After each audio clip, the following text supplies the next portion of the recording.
Brought to you by V-Guard, co-powered by Sensodyne and Vimal. పలుకులలో కేసరి. Associate sponsor UltraTech cement. ఆయన రాజకీయాల్లో senior, party విధానపరమైన నిర్ణయాల్లో ట్రబుల్ షూటర్.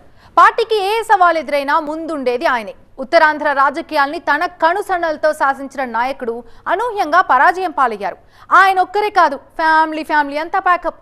అంతటి రాజకీయ చాణక్యం ఉన్న ఆ సీనియర్ ఓటమి గల కారణాలేంటి? ఆయన అంచనాలు ఎలా తప్పాయి? అసలు ఎక్కడొచ్చింది తేడా? ట్రబుల్ షూటర్ కి షాక్. ఫ్యామిలీ అంతా అవుట్. ఉత్తరాంధ్ర ఓట్ చేసింది.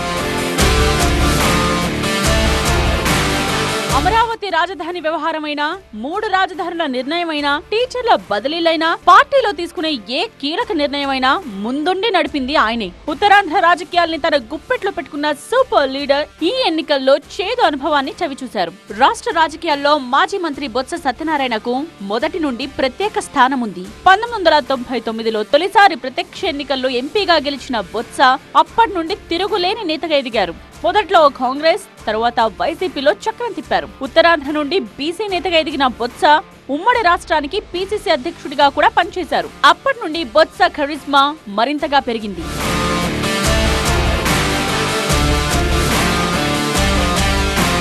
బొత్స సత్యనారాయణ ఒకరే కాదు, ఆయన కుటుంబం నుండి 4 ప్రత్యక్ష ఎన్నికల్లో పోటీ చేస్తూ వస్తున్నారు. ఈ ఎన్నికల్లో బొత్స సత్యనారాయణ సిట్టింగ్ సీట్ చీపురపల్లి నుండి పోటీ చేశారు. ఆయన సోదరుడు బొత్స అప్పల నర్సయ్య గజపతి నగరం నుండి, మరో సమీప బంధువు బడ్డుకొండ అప్పలనాయుడు నెల్లిమర్ల నుండి ఎమ్మెల్యే అభ్యర్థులుగా బరిలోకి దిగారు. గతంలో విజయనగరం ఎంపీగా గెలిచిన బొత్స సత్యనారాయణ సతీమణి ఝాన్సీ లక్ష్మి ఈసారి విశాఖ ఎంపీ అభ్యర్థిగా పోటీ చేశారు. ప్రజాక్షేత్రంలో తిరుగులేదనుకున్న బొత్స కుటుంబం ఈ ఎన్నికల్లో ఘోర పరాజయం చవిచూసింది.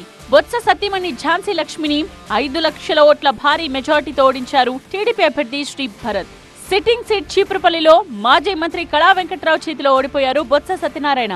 ఇక్కడి ఫలితాలు చివరి క్షణం దాకా నువ్వా నేనా అన్నట్టు సాగినా చివరికి బొత్సకే ఓటమి తప్పలేదు.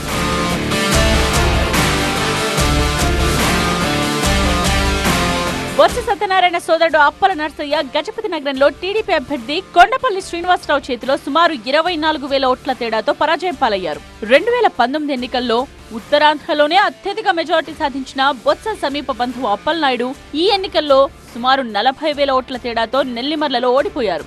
ఒక్కరైనా గెలవకుండా బొత్స కుటుంబంలో 4 ఓడిపోవడం ఉత్తరాంధ్ర రాజకీయాల్లో తీవ్ర చర్చకు తెరలేపింది.